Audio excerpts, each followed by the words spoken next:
یعنی یہ یہودی ہیں، یعنی ہم بقول سنی کہ یہ یہودی ہیں. عبداللہ بن سبا آیا تھا اور ان کے جو عقیدے ہیں یہودیوں کے، ان میں سے راسخ کے رد کر دیے، اور یہ جو مہدی کا تصور ہے، مولا علی کو اتنی فضیلت دی ہے، یہ سب عبداللہ بن سبا کی پیداوار ہے. تو سب سے بڑا یہودیت کا جو مرکز ہے نا وہ ایران سمجھتے ہیں، کیونکہ سب سے زیادہ شیعہ وہی ہیں، تو لہٰذا سب سے بڑا جو مرکز ہے یہودیت کا وہ ایران ہے. تو ایک واقعہ میں آپ کے سامنے عرض کروں گا کہ یہ یاد رکھیں، اگر یہودیت کا مرکز ہے ایران تو سب سے زیادہ کتابیں جو سنیوں نے چھپائی ہیں ان کے مسلک کی وہ ایران میں سے ملیں گی. بخاری، ترمذی، ابن ماجہ، ابن داؤد، ابن نسائی سب ایرانی ہیں. بخاری وہ بھی ایرانی ہے، یہ سب ایرانی ہیں. فخر الدین رازی ایرانی ہیں، امام غزالی ایرانی ہیں. بچا کیا ان کے پاس؟ ہم تو یہودی ہیں بقول ان کے. تو ان کا کیا حال ہوگا؟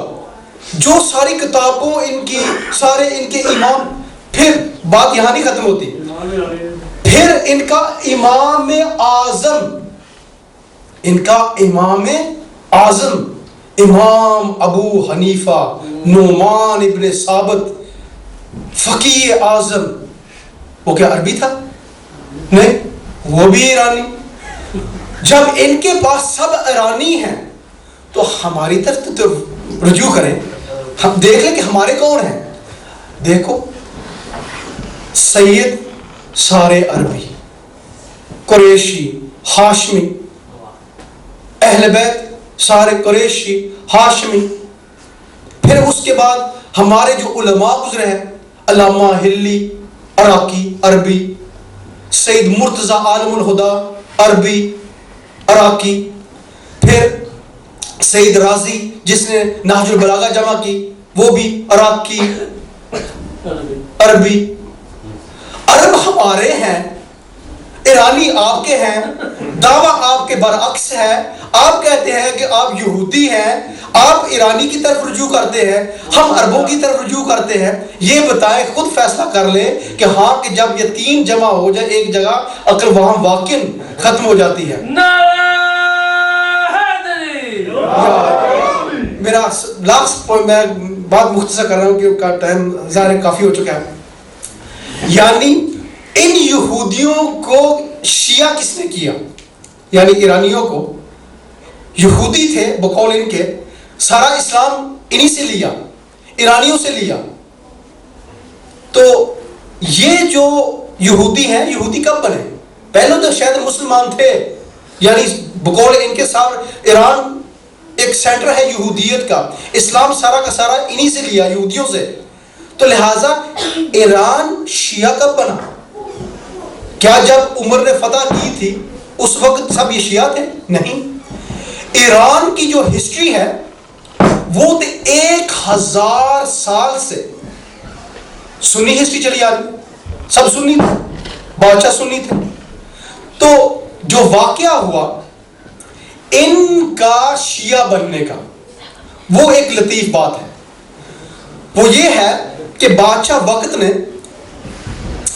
وقت نے اپنی بیوی کو طلاق دے دی،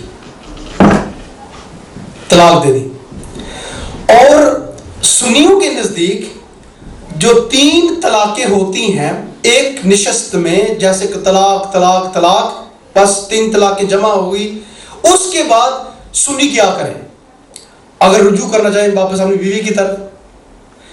اچھا، ان کے نزدیک، ہمارے بھائیوں کے نزدیک، وہ جو عورت ہے پہلے کسی اور سے نکاح کرے، نکاح کرنے کے بعد چاہے وہ بندہ طلاق دے یا نہ دے، اس کو حلالہ کہتے ہیں. وہ طلاق دے کر پھر دوبارہ وہ نکاح کرے گا.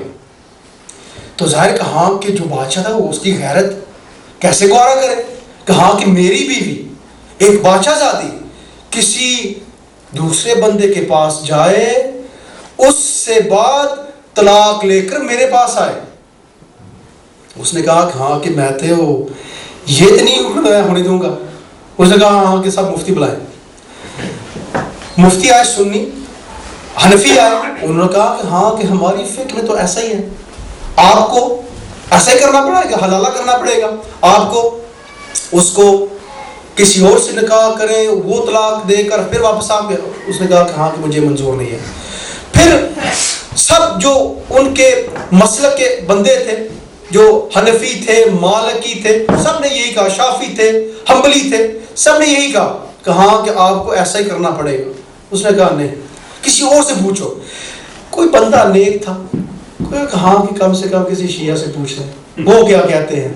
سب سے پوچھ لیا، آپ کا مسئلہ حل نہیں ہو رہا، کہ وہ بھی بیچارے شیعہ ہیں، ان سے پوچھ لیں، وہ شاید آپ کا مسئلہ حل کر دیں.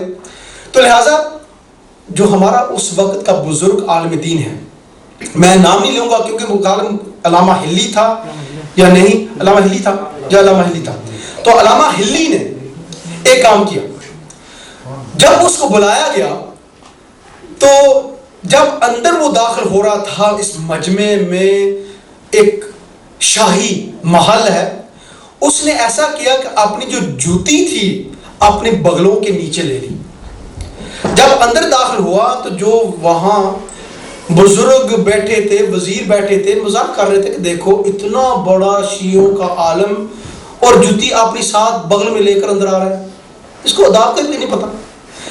جب اس سے پوچھا کہ ہاں کہ دوسری بات ہم بعد میں پوچھیں گے، یہ بتاؤ کہ ہاں کہ یہ جوتی آپ کی ہے، آپ نے بغل میں لی ہے، اس کی وجہ کیا ہے؟ اس نے کہا اصل بات یہ ہے کہ رسول اکرم صلی اللہ علیہ وسلم کے زمانے میں جو حنفی تھے، ابو حنیفہ کے ماننے والے، وہ جوتی چرایا کرتے تھے. تو لہٰذا میں اس وجہ سے، آپ یہاں حنفی ہیں تو لہٰذا اس وجہ سے میں اپنی جوتی کی محافظت کی وجہ سے ساتھ لے کر آ رہا ہوں. کہا کہ کمال کی بات ہے، بچارے اتنا نہیں پتا کہ امام ابو حنیفہ تو 100 سال رسول اکرم کے بعد آ رہے ہیں. اس نے کہا ہاں مجھے نہیں، حنفی نہیں تھا، مالکی تھا. اس نے کہا مالک پھر 150 سال میں بعد آیا ہے. اس نے کہا کہ شاید پھر احمد ابن حنبلی جو تھے وہ چراتے تھے، اس نے وہ بھی بعد میں آیا. اس نے کہا کہ ہاں کہ یہ اگر سب بعد میں آئے تو فقہ ان کی کیسی، فقہ کیسی؟ جب سب بعد میں آ رہے ہیں اور ان کی فقہ بعد میں ایجاد ہوئی ہے تو پھر ان کی فقہ کیسی؟ تو لہٰذا سب مطمئن ہو گئے، واقعی یہ تو بات پائیدار ہے. جب رسول کے زمانے میں یہ لوگ تھے ہی نہیں تو ان کی فقہ کیسی؟ اس نے پھر فرمایا کہ ہاں کہ قرآن میں 3 طلاقوں کا، اور مولا علی جو اس کی وضاحت کی ہے وہ یہی ہے کہ ہاں کہ 3 طلاقیں اگر آپ ایک نشست میں دے بھی دیں وہ ایک ہی طلاق شمار ہوگی. یعنی اس کا تھوڑا سا بیک گراؤنڈ بتاؤں کہ طلاق کے بارے میں. یعنی طلاق جو ہے، جو انسان ایک مرد اپنی عورت کو دیتا ہے، یعنی 3 طلاقوں سے مراد کیا ہے؟ مراد یہ ہے کہ طلاق دیتا ہے، پھر عدت کے اندر دوبارہ رجوع کر لیتا ہے، پھر طلاق دیتا ہے، پھر رجوع کر لیتا ہے، پھر طلاق دیتا ہے. یعنی 3 دفعہ یہ عمل آتا ہے. عمل آنے کے بعد جب تیسری دفعہ وہ طلاق دیتا ہے تو پھر اس کے بعد حلالہ اس کے اوپر جاری ہو جاتا ہے. یعنی اس بادشاہ نے ایک طلاق دی تھی، طلاق کا وہ ایک ہی طلاق شمار ہوتی ہے. تو لہٰذا علامہ ہلی نے کہا کہ ہاں کہ بادشاہ آپ کی جو طلاق ہے ایک ہی طلاق ہے اور ایک ہی طلاق شمار ہوگی، آپ بلا کسی خوف سے اپنی بیوی سے دوبارہ رجوع کر لیں. وہ مطمئن ہو گیا.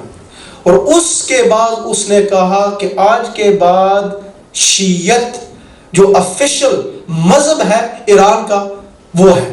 یعنی ایک حدیث بھی ہے کہ ہاں کہ قوموں کے بادشاہوں کا مذہب ان کی رایا کا مذہب ہوتا ہے، کہ جو مذہب ہوتا ہے، جو بادشاہوں کا مذہب ہوتا ہے وہی ان کی قوم کا مذہب ہوتا ہے. تو لہٰذا اس کے بعد جو آفیشل مذہب بنا وہ بنا شیعت.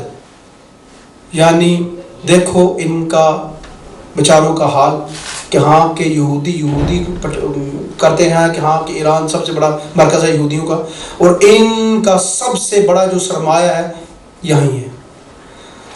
تو اب اختتام پر ہم آتے ہیں، اور سید لطف علی شاہ سے میں گزارش کروں گا کہ اپنا جو بیان ہے بسم اللہ پڑھیں، اور اس کے بعد ہم انشاءاللہ یہاں طعام ہوگا، کھانا ہوگا، اور میری طرف سے سب مومنین کو دلی طور پر یہ عید زہرہ مبارک ہو، اور آپ کو ایسی خوشیوں بار بار نصیب ہوں، اور کوئی کوتاہی ہو بیان میں، گفتار میں، اور بالخصوص شاید ذہن سے میں واضح ہوں کہ زبان تو خیر مجھے نہیں آتی، مگر پھر بھی